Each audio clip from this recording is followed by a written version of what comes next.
Once upon a time, in the sweltering heat of Houston, Texas, there stood a corporate giant that seemed to defy the laws of gravity. Enron Corporation was not merely a business, it was treated as a cathedral of modern capitalism, a shining beacon of innovation that had seemingly cracked the code of endless profitability. At the turn of the millennium, Enron was the seventh largest company in the United States. It was voted America's most innovative company by Fortune magazine for 6 consecutive years. Its stock price was a rocket ship, soaring toward the $100 mark, making millionaires out of secretaries and titans out of middle managers. To the outside observer, Enron was the gold standard, a company that had evolved from a boring natural gas pipeline operator into a global energy trader that could monetize anything from electricity to weather patterns. But behind the gleaming glass facade of their headquarters, a very different reality was festering. The Enron story is not simply a tale of numbers and ledgers, it is a Shakespearean tragedy of hubris, a psychological study in groupthink, and a criminal masterclass in deception. It is the story of how a collective delusion, fueled by greed and sustained by systemic corruption, built a $60 billion empire on a foundation of pure vapor. When the dust settled, the cathedral didn't just crumble, it vanished, taking with it the retirement savings of thousands, the reputation of the accounting industry, and the innocence of the American investor. This is the exhaustive account of the Enron scandal, how the smartest guys in the room engineered the dumbest mistake in corporate history. To understand the collapse, we must first understand the construction. Enron was born in 1985 from the merger of two massive pipeline companies, Houston Natural Gas and Internorth. At the helm was Kenneth Lay, a man with a PhD in economics and the demeanor of a kindly grandfather. Lay was a man of significant political influence and deep ambition, but he was not a micromanager. He preferred the view from 30,000 feet, leaving the gritty details of operations to others. In the early days, Enron was a hard asset company. They owned thousands of miles of steel pipes that physically moved natural gas across North America. It was a stable, regulated, and somewhat dull business. However, Ken Lay had an appetite for risk that belied his soft-spoken public persona. Even as early as 1987, the seeds of ethical flexibility were being sown. A scandal erupted at Enron's trading division in Valhalla, New York, where two traders were found to be gambling with company money and keeping two sets of books to hide their unauthorized risks. When the internal auditors discovered this and presented the evidence to Ken Lay, the logical response would have been immediate termination. Instead, Lay reportedly instructed the auditors to keep digging, but kept the traders on the payroll because they were the only division making significant profits at the time. It was a fateful decision. Although the Valhalla traders were eventually fired and convicted of fraud, the message had been sent from the very top of the corporate ladder. At Enron, making money superseded the law. This early episode established a precedent that revenue was king, and questions of legality were merely bureaucratic hurdles to be sidestepped. The true metamorphosis of Enron began with the arrival of Jeffrey Skilling.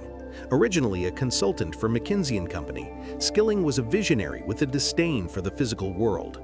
He famously joked that he didn't want to be stuck with assets because assets were a liability. In Skilling's worldview, the future wasn't in owning the pipelines, it was in trading the gas that flowed through them. He joined Enron in 1990 with a mandate to transform the company into an asset-light logistics and trading powerhouse. Skilling's big idea was the gas bank. Just as a financial bank facilitates the flow of money between depositors and borrowers, Enron would facilitate the flow of gas between producers and utilities, taking a cut of the transaction while mitigating price risks for both sides. It was a brilliant concept that capitalized on the newly deregulated energy markets of the 1990s. Under Skilling's intellectual guidance, Enron ceased to be an energy company in the traditional sense and became, for all intents and purposes, a hedge fund with a gas pipeline attached. The culture shifted dramatically. The steady engineers were replaced by aggressive MBAs who viewed energy not as a physical commodity to be delivered to grandmother's house, but as a financial instrument to be leveraged, swapped, and speculated upon. This shift was not just operational, it was philosophical. Skilling believed that free markets were the ultimate solution to every problem and that unparalleled intelligence could outsmart the unpredictability of reality. He was, by all accounts, a genius, but he possessed a dangerous blind spot. He believed that if the math worked, the reality didn't matter. Every crime requires a weapon, and in the case of Enron, that weapon was a complex accounting method known as mark-to-market. Traditionally, companies used historical cost accounting, recording assets at the price they paid for them, and booking revenue only when cash actually came through the door. This was safe, conservative, and grounded in reality. Skilling, however, found this method too slow for his rapid-fire trading vision. He petitioned the Securities and Exchange Commission to allow Enron to use mark-to-market accounting, a practice common in investment banking but unheard of for an energy company. Astonishingly, the SEC approved it in 1992. This approval was the first nail in Enron's coffin. Mark-to-market accounting allowed Enron to estimate the total future value of a deal and book the entire projected profit on the very day the contract was signed. For example, if Enron signed a 10-year deal to supply electricity to a factory and they estimated that deal would generate $10 million in profit over the decade, they could claim all $10 million as income immediately. It didn't matter that not a single penny had changed hands yet. It didn't matter that energy prices might fluctuate or the factory might close down in 3 years. On paper, they were rich. This created a perverse incentive structure. The goal was no longer to execute profitable business, but simply to sign deals, any deals, to keep the imaginary revenue flowing. It turned Enron's accounting department into a science fiction writer's room, where profits were invented based on optimistic assumptions about the future, completely untethered from the cash flow of the present. To sustain this high-pressure environment of constant deal-making, Skilling implemented a brutal human resources strategy that came to be known as rank and yank. Officially called the Performance Review Committee, this system was a Darwinian nightmare. Every 6 months, employees were graded on a curve. The top performers were lavished with bonuses that could rival lottery winnings, while the bottom 15%, regardless of their actual competence or hard work, were summarily fired. They were given 2 weeks to find another job within the company or be escorted out of the building. This created a culture of paranoia and cutthroat competition. Colleagues were not teammates, they were rivals in a zero-sum game of survival. If stepping on a coworker's neck meant staying out of the bottom 15%, then stepping became the norm. More dangerously, this system discouraged truth-telling. If an employee saw a problem with a deal or a flaw in the accounting, raising a red flag could be seen as negative or uncooperative, landing them in the dreaded bottom tier. Silence was survival. Aggressive accounting was rewarded. The result was a company staffed by extremely smart, extremely motivated people who were terrified of failure and incentivized to push ethical boundaries to their breaking point. It was a pressure cooker where the only release valve was the falsification of reality. While Skilling provided the vision and Lay provided the face, the mechanics of the fraud were engineered by Andrew Fastow, the chief financial officer. Fastow was the magician who made Enron's massive debts disappear. As the company expanded into risky ventures, water plants in Argentina, power stations in India, broadband networks in the US, they began losing money, a lot of money. Under normal rules, these losses would appear on the balance sheet, the stock price would drop, and the game would be over. Fastow's solution was to create special purpose entities, or SPEs. These were essentially shell companies, with names like LJM, Chuco, and Raptors, created solely to hide Enron's garbage. Here is how it worked. Enron would take an asset that was losing money or a massive amount of debt and sell it to one of these shell companies. On paper, Enron looked debt-free and profitable because the toxic assets were now off their books. But the catch was that these shell companies were often backed by Enron stock and managed by Fastow himself. It was a circular scheme of financial incest. Fastow was effectively sweeping the dirt under the rug, but he was also the one standing on the rug, and the rug was made of Enron stock. As long as the stock price kept going up, the illusion held. Fastow enriched himself in the process, skimming tens of millions of dollars in management fees from these off-the-books entities, justifying it as the price Enron had to pay for his financial wizardry. He was the master of a shadow economy, keeping the patient alive by transfusing its own blood back into its veins. By the late 90s, Enron needed new stories to tell Wall Street to keep the stock price, and thus the entire house of cards, inflated. They pivoted to the dot-com boom, rebranding themselves as a communications company. They promised to create a market for bandwidth, trading internet capacity just like they traded gas. To sell this narrative, they engaged in theatrical deception. When analysts visited the Houston headquarters, they were taken to the 6th floor to see the new broadband command center. They saw a hive of activity, employees furiously typing, watching massive screens and shouting trades. It was impressive. It was also completely fake. Enron had reportedly brought in equipment and instructed secretaries and other staff to pretend to be broadband engineers for the duration of the tour. The wires often went nowhere. The screens were displaying loops. But the deception worked. The stock soared. Then came the partnership with Blockbuster Video in 2000. The plan was to deliver movies on demand over Enron's fiber optic network. The technology was years away from being viable, and the partnership collapsed within months. But thanks to mark-to-market accounting, Enron had already booked $110 million in profit from the deal before a single movie had been streamed. They were monetizing failures, turning technological dead ends into quarterly earnings beats, all while the cash reserves of the company were draining away like water from a sieve. If the accounting fraud was abstract, the California energy crisis of 2000 and 2001 was the concrete manifestation of Enron's moral rot. Following the deregulation of California's electricity market, Enron traders realized they could manipulate the system for massive profit.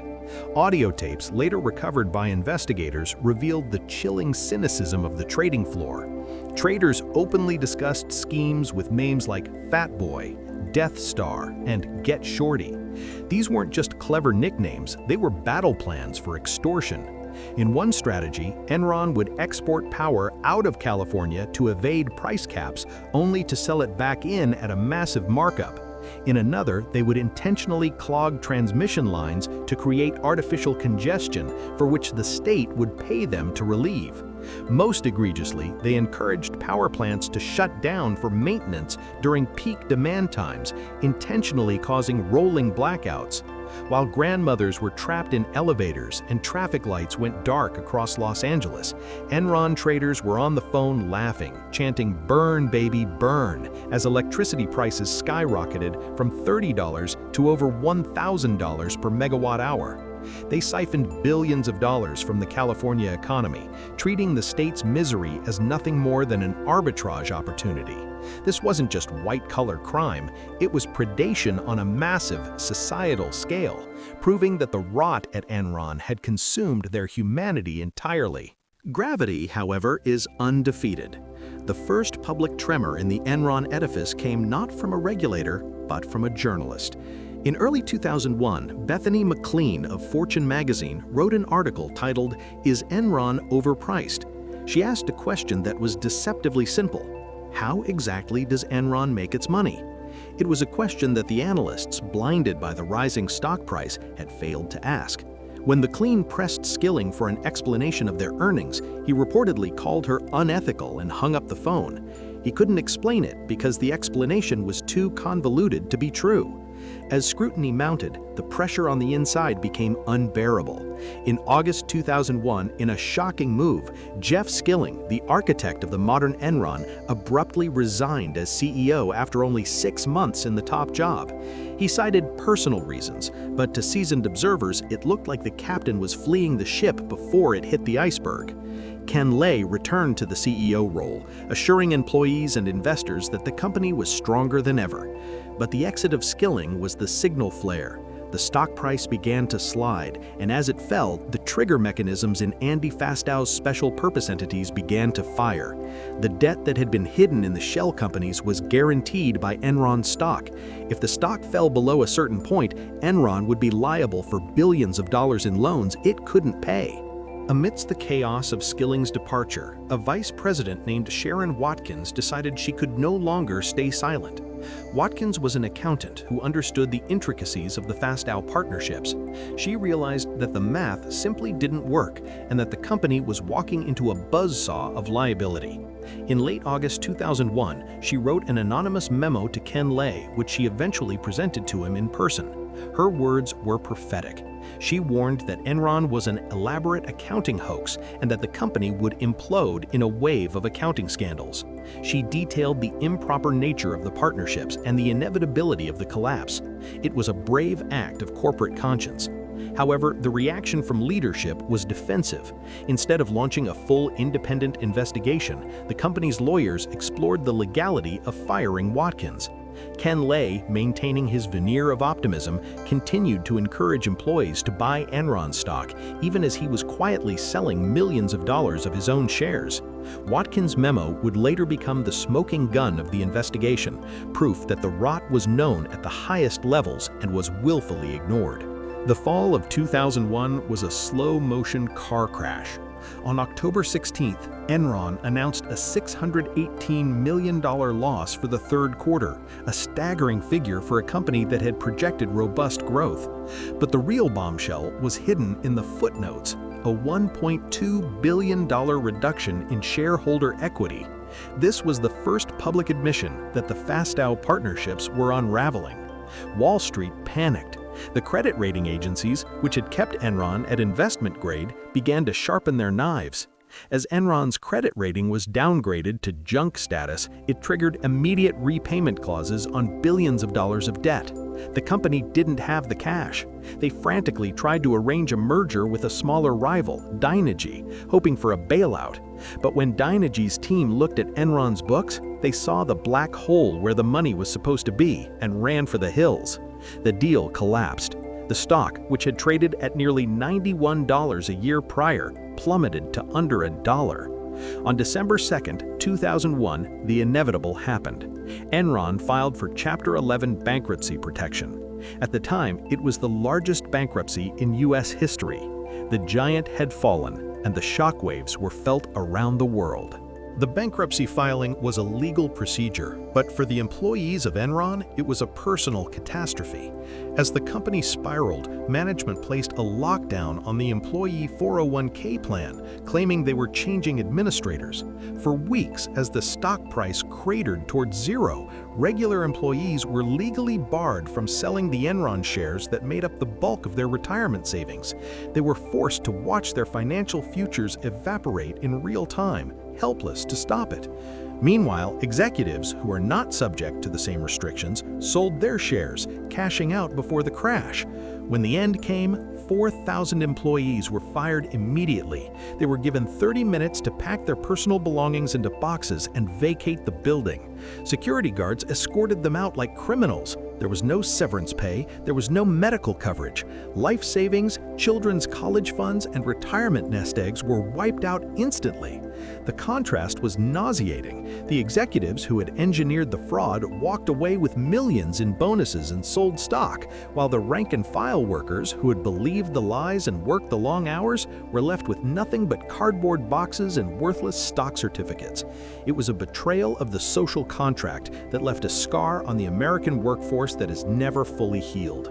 Enron did not act alone. They were enabled by bankers, lawyers, and most significantly, their auditors. Arthur Andersen was one of the Big Five accounting firms, a titan of the industry with an 89-year history of integrity. They were supposed to be the public's watchdog, ensuring that Enron's books were accurate. Instead, they were the lapdog. Andersen was earning $1 million a week from Enron in audit and consulting fees. They signed off on the mark-to-market valuations. They signed off on the SPEs. They became partners in the deception, rather than arbiters of truth. When the SEC investigation began, panic set in at Andersen's Houston office. In a desperate attempt to cover their tracks, Andersen employees began shredding documents. Tons of paper, literally tons, were fed into shredders, and thousands of emails were deleted.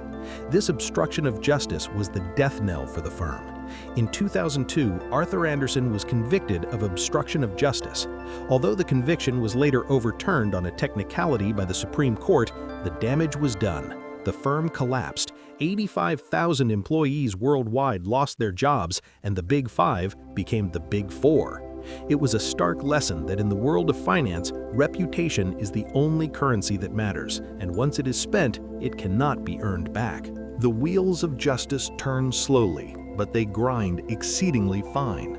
The Enron task force, a team of federal prosecutors, spent years unraveling the web of lies. Andrew Fastow, the architect of the fraud, cut a deal. He pled guilty to 2 counts of conspiracy and agreed to testify against his former bosses in exchange for a reduced sentence. He served 6 years in prison. The main event, however, was the trial of Kenneth Lay and Jeffrey Skilling in 2006. The defense was largely based on ignorance and blaming subordinates. Skilling famously insisted he was not a bean counter and didn't know the details of the fraud, while Lay claimed he was deceived by Fastow. The jury didn't buy it. Both men were convicted on multiple counts of conspiracy and fraud. Jeffrey Skilling was sentenced to 24 years in prison, a sentence later reduced, but he ultimately spent over a decade behind bars. Kenneth Lay, however, never saw the inside of a cell. While awaiting sentencing, he went on vacation to Colorado and died of a massive heart attack. Under a legal quirk known as abatement, his conviction was vacated because he died before he could appeal. But in the court of public opinion, his legacy was sealed. He died a disgraced man, the grandfatherly figure revealed as a captain who looted the ship while the passengers drowned.